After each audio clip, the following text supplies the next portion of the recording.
Eu acredito que essa temática, né, é uma temática que me toca minha vida, minha pesquisa há algum tempo, e é um prazer muito grande poder transitar, né, nessas transdisciplinariedade entre direito das famílias e direito previdenciário. Então, uma satisfação imensa estar aqui com vocês. Portanto, o nosso painel, esse de gênero e sexualidade, o meu convite foi para dar para vocês algumas reflexões no que se refere aos efeitos nos direitos das famílias. Né? Eu faço esse esclarecimento porque, no que se refere às questões LGBTI+, né, essas nomenclaturas acerca das questões de orientação sexual e identidade sexual, nós ficaremos mais no LGBT, porque estamos no campo do direito das famílias. Importantes questões recentes têm as chamadas pessoas trans, não é? Como alguns movimentos querem se autodenominar, ou transexualidade, travestismo e as consequências que dali advêm, e a chamada intersexualidade. Né? Tivemos uma conquista recente, importante, né, no que se refere aos tribunais superiores, na possibilidade das pessoas trans, por autodeclaração, diretamente em cartório, sem prova nenhuma de cirurgia, nenhum outro tratamento médico, a sua questão de identidade sexual, poder fazer aí a mudança sexo-gênero nos seus documentos. Foi uma importante decisões, 8 estados já regulamentaram esse procedimento cartorial administrativo e certamente logo terá impactos previdenciários, né? Uma questão de tempo e número massivo de pessoas que estarão nessa caminhada.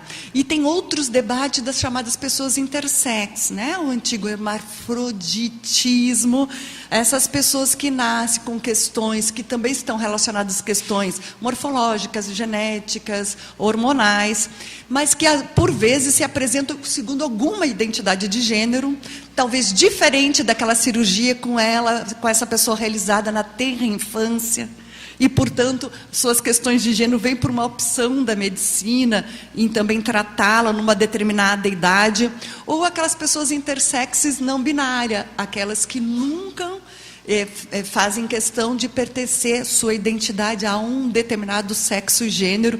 Há todo um debate sobre essas discussões teóricas de sexo e gênero, que eu acho que não seria o caso usarmos nossos tempos para esgotar esses debates teóricos, mas o fato é que temos atualmente essa linha de pessoas ditas não binárias, essas pessoas que não gostariam e não se sente sua personalidade identificada com nenhum dos seus gêneros, né? E aí seria o chamado gênero neutro, chamada pessoa sem gênero, na experiência de alguns países. Não vamos tratar dessas questões, portanto, TIs, né? Porque elas são questões mais de direito, personalidade, fundamentais.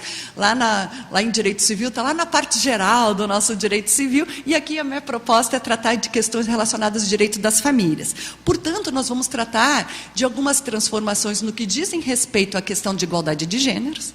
Né? Se o nosso sistema era aquele sistema patriarcal, pautada na chefia da autoridade familiar, a mulher relativamente incapaz, que precisava da autorização do seu marido para exercer os atos da vida civil, mas que havia para alguns atos que ela estava pré-autorizado, compras domésticas, né? À luz do Código Civil de 16, esse sistema que nasce formalmente patriarcal, vai passando por suas transformações para ficar esse direito das famílias pautado na igualdade. Né? Como repercute a igualdade nos direitos das famílias?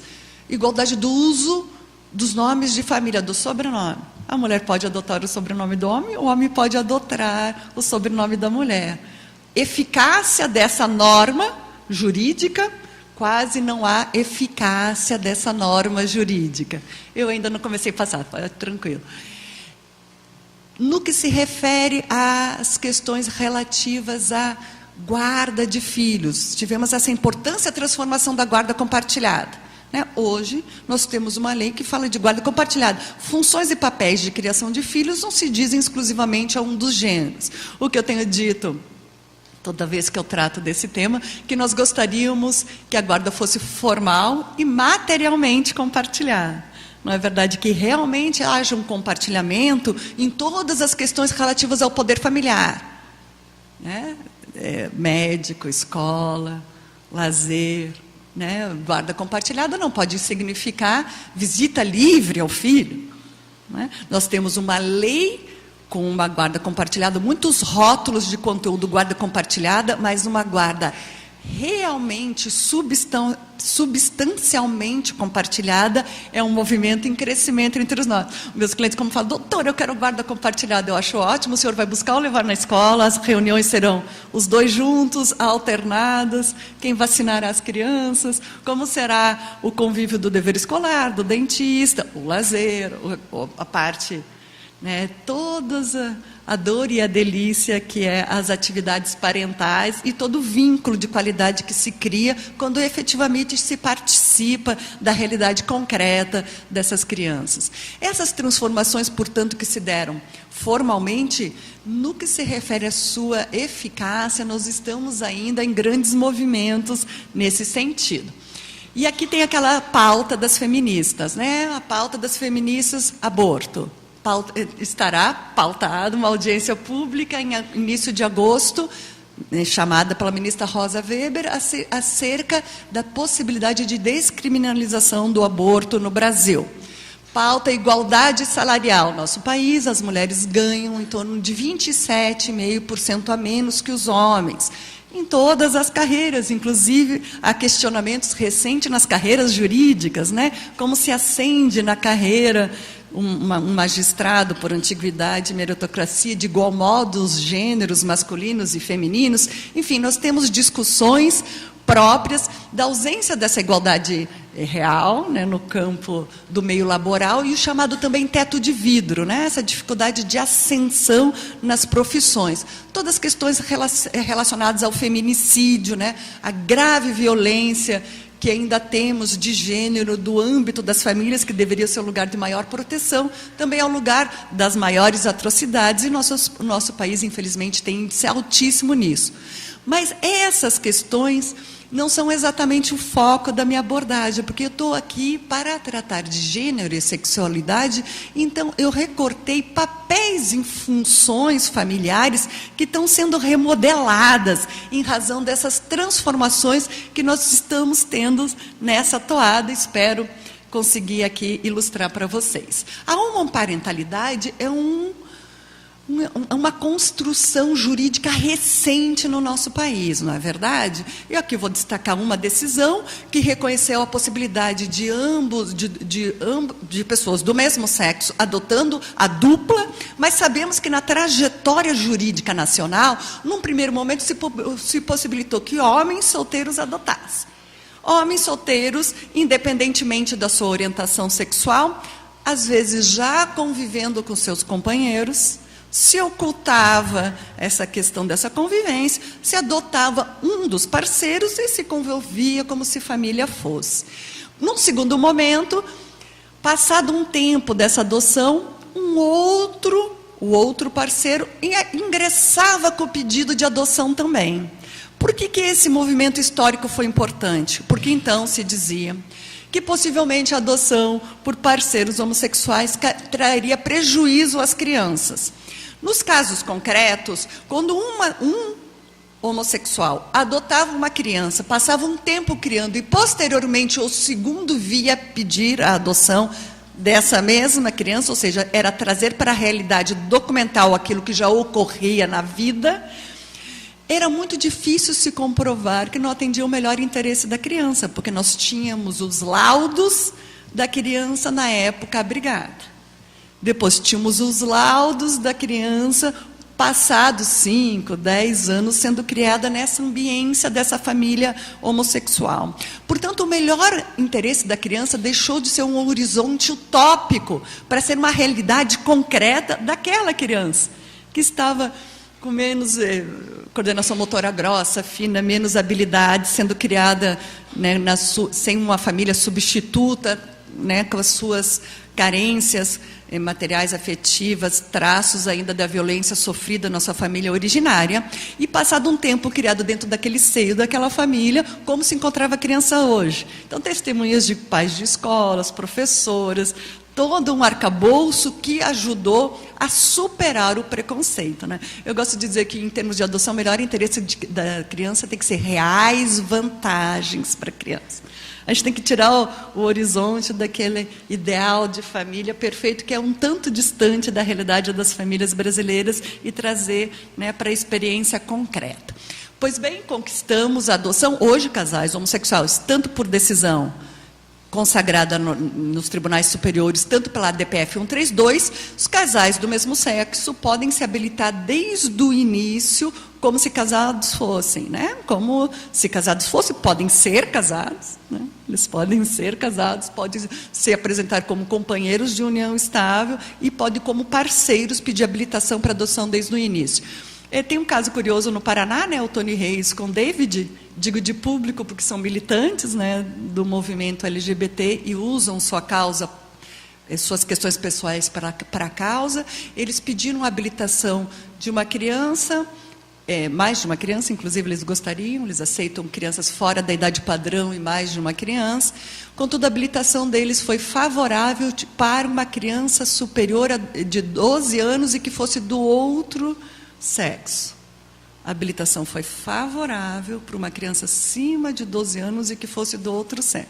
Até a gente questionou qual seria o recurso, porque a habilitação foi favorável para esse caso concreto. Todos os recursos foram utilizados, mas o Tribunal de Justiça do Paraná disse que era discriminatória, né, a indicação da idade e do gênero, sexo da criança, e todos os outros recursos também.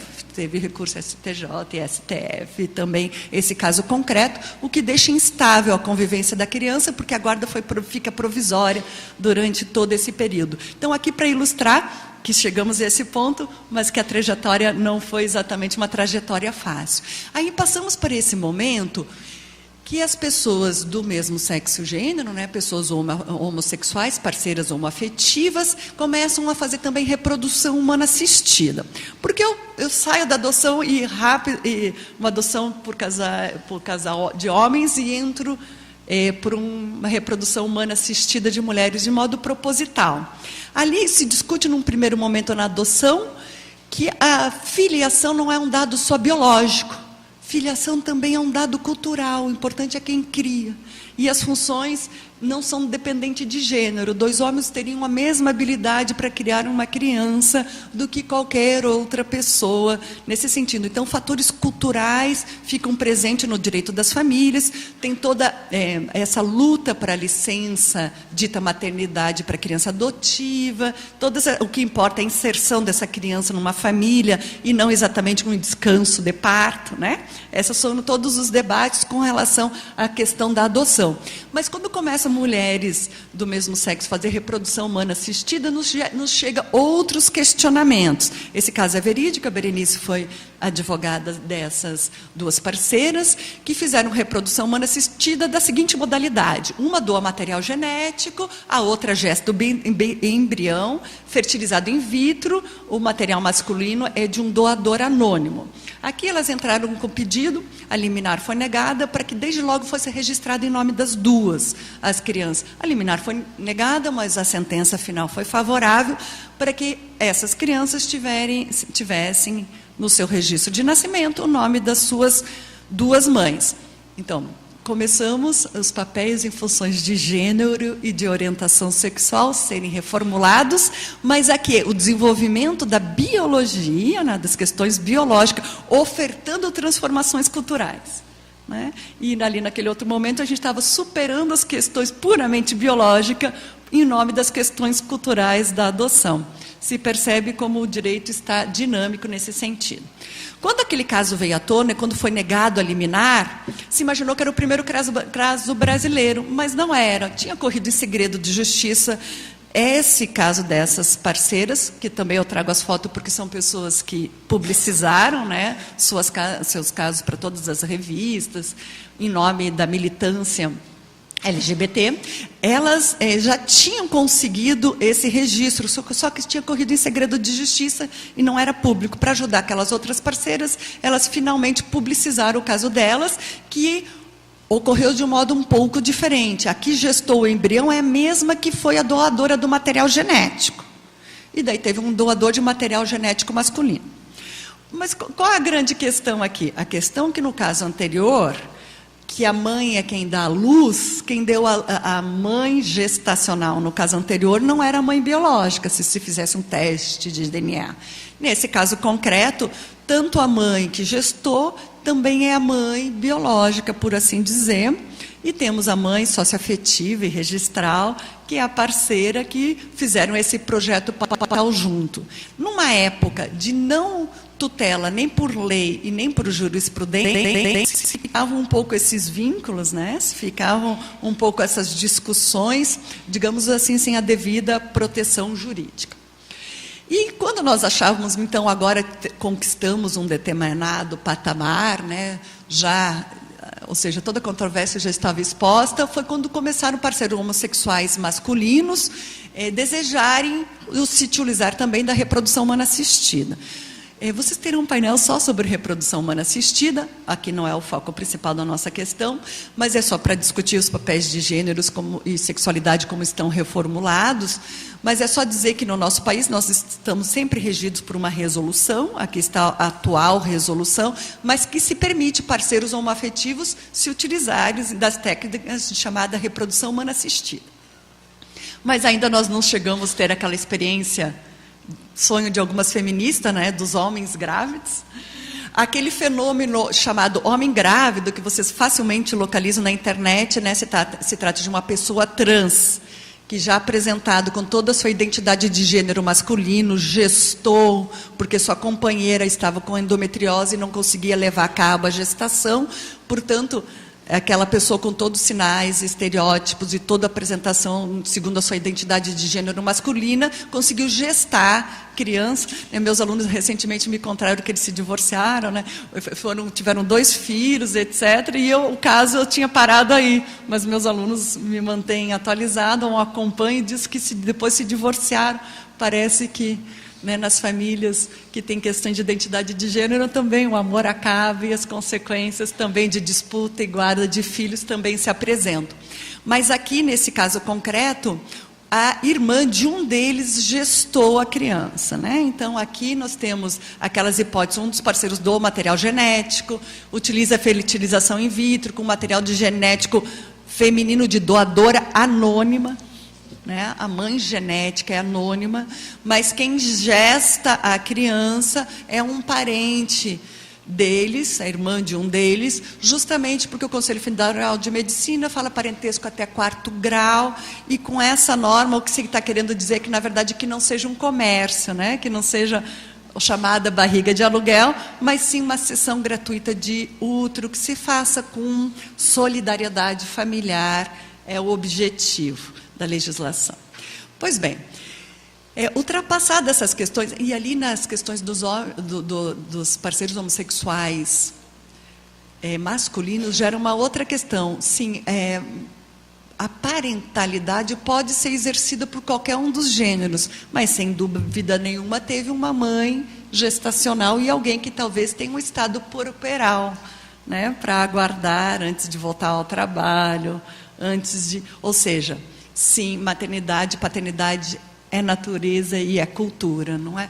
E aqui nós vamos começar a adentrar, porque o tempo vai, né? O tempo escoa e eu não quero cansá-los, entrar numa outra questão para nos aproximarmos da chamada multiparentalidade. Eu me permito fazer um breve, através de um caso, colocar breve notas naquilo que a gente chama de paternidade registral, socioafetiva ou biológica, né? E aproveito de um caso concreto do escritório, porque na pior das hipóteses é terapia barata que faço com vocês, né?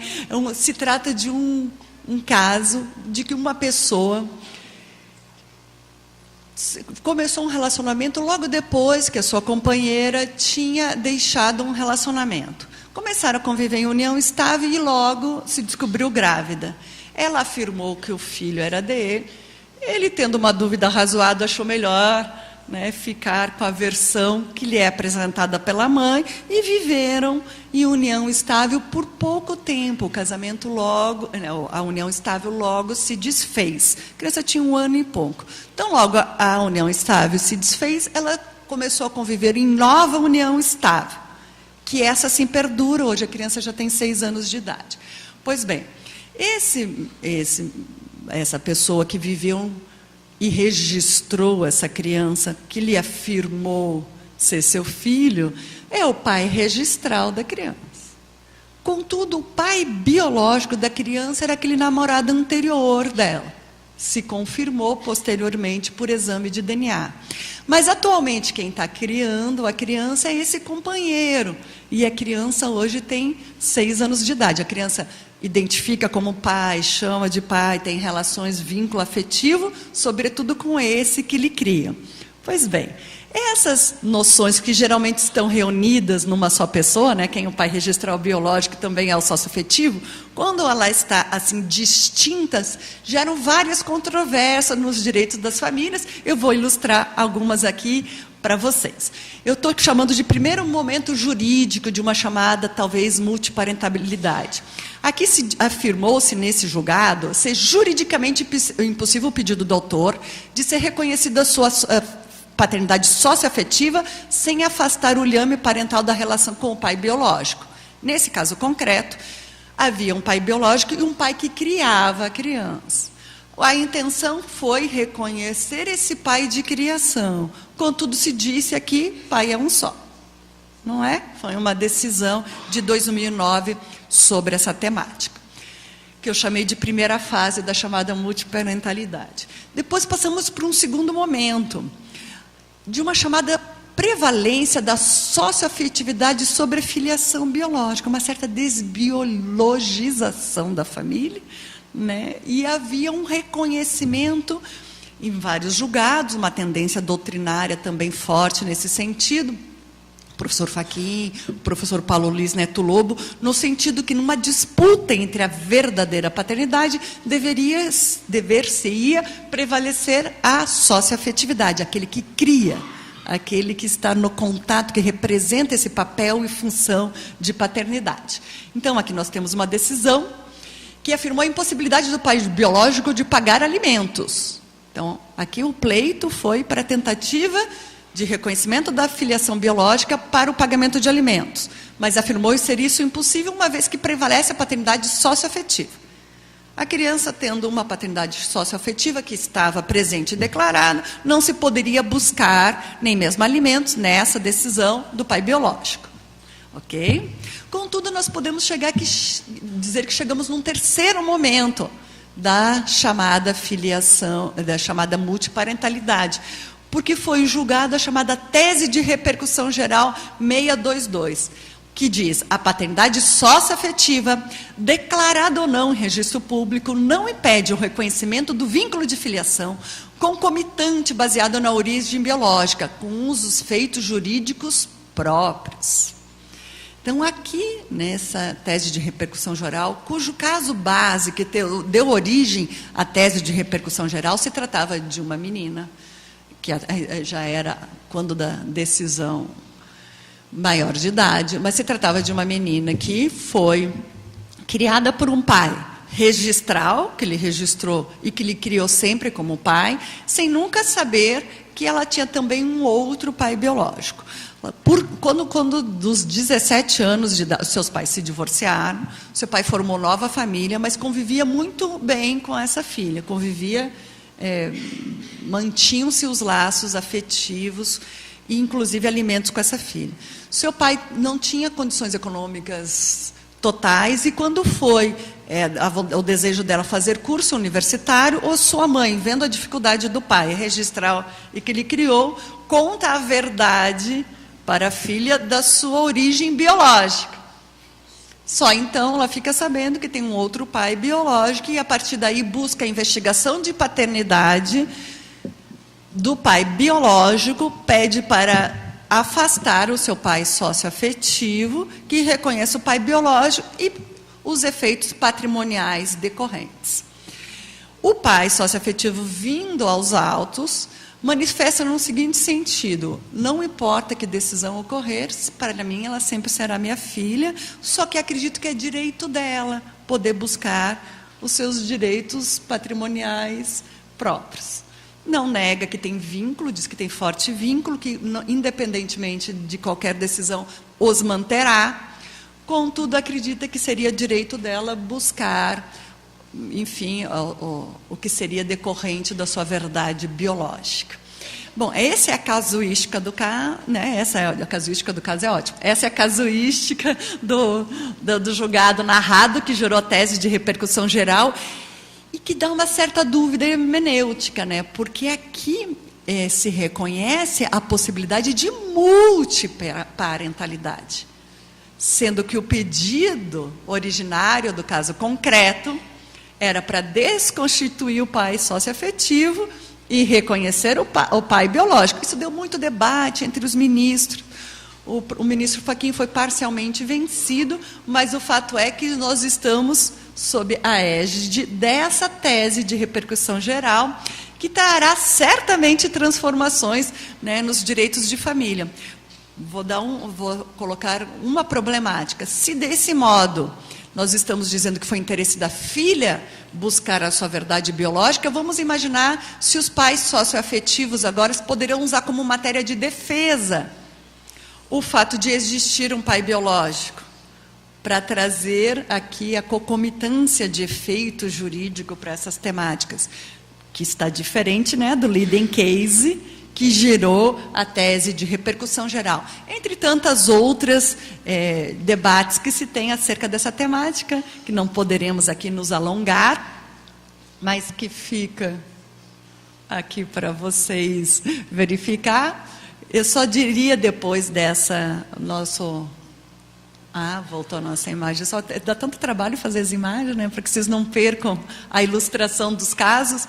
Aqui se trata, a foto é de uma família poliafetiva da Dinamarca, contudo, não é exatamente sobre isso que agora eu vou tratar. Eu vou tratar das questões que dizem respeito, por exemplo, à estabilidade no emprego que foi reconhecida para a 17ª turma do TRT, da 2ª região, de um homem que fez reprodução humana assistida e teve uma gestação por outrem. Aqui eu só reproduzo a notícia, que chama de barriga de aluguel, né? Mulher não tem barriga, mulher tem abdômen, né? E tem útero, e ela faz uma gestação gratuita desse útero, segundo as resoluções do Conselho Federal de Medicina, e se reconheceu a estabilidade do emprego dele, né, nessa temática. Como nós sabemos, o legislador brasileiro passou a considerar a chamada licença maternidade para homens, em caso de adoção ou guarda judicial, inclusive para parceiros homoafetivos, né, nesse sentido. Não se fala expressamente de reprodução humana assistida, mas se fala das questões relativas à adoção, podemos usar de modo analógico essa temática. Mas o que eu gostaria de chamar a atenção de vocês, que as famílias LGBT, elas questionam o paradigma tradicional da parentalidade, inclusive para as famílias tradicionais, aquelas que do padrão mais comum, normalizado, social. Se estamos dizendo que lá se reconhece a possibilidade de um homem exercer a chamada licença maternidade, por que não poderiam as famílias heterossexuais escolher, afinal de contas, qual dos gêneros faria sua chamada licença maternidade, licença parental? Países como Dinamarca, Suécia, Finlândia, né, tantos países que adotaram a chamada licença parental, primeiro de modo facultativo, poucos se facultavam, escolhiam uma divisão de tempo de licença parental, né, de licença dita maternidade entre os dois gêneros. Poucos estavam fazendo essas escolhas. Alguns países determinaram que ela seria obrigatória para cumprir o tempo integral, metade de cada gênero deveria fazer o exercício da licença parental. Essas legislações foram aquelas legislações dos anos 70 de igualdade de gênero, buscando igualdade salarial.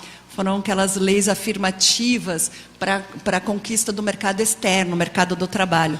Curiosamente, se fizeram recentemente os estudos chamados de masculinidades. Se fizeram um estudo dos homens, que à época, nos anos 70, tiraram a licença dita maternidade. E esses homens se divorciaram menos, viveram mais tempo e melhor com seus filhos. As hipóteses desses estudos das masculinidades diz que o homem que aciona o cuidado em si também é melhor cuidado e parece que é melhor para a harmonia das relações de gênero mesmo entre os heterossexuais, né? Então parece que a chamada igualdade de gênero no cuidado dos neonatos indica que é bom para a saúde familiar e a saúde pessoal, ou seja, é uma agenda de direitos humanos para ambos os gêneros. E aqui no nosso país, temos esse caso curioso aqui da terceira turma do TRF, né, que se trata de um casal heterossexual que tiveram gêmeos e ele conseguiu o afastamento de 180 dias em razão do cuidado aí com o seu neonato. Portanto, acredito que são transformações que os papéis de gênero e sexualidade estão reformulando, inclusive nos heterossexuais. Foi uma agenda muito LGBT, a realidade posta por eles, que começa a chegar aos poucos para realidades das famílias tradicionais, onde cada um exerce o seu principal papel e função, segundo a norma social que ainda nos impõe maior cuidado ao gênero feminino e maior trabalho externo ao gênero masculino. Então, para concluir, e exatamente cumprindo o nosso tempo, gostaria de deixar como mensagem final aquilo que nosso Paulo Leminski, né, um poeta curitibano, fala, que isso de querer ser exatamente aquilo que a gente é, ainda vai nos levar além. Muito obrigada.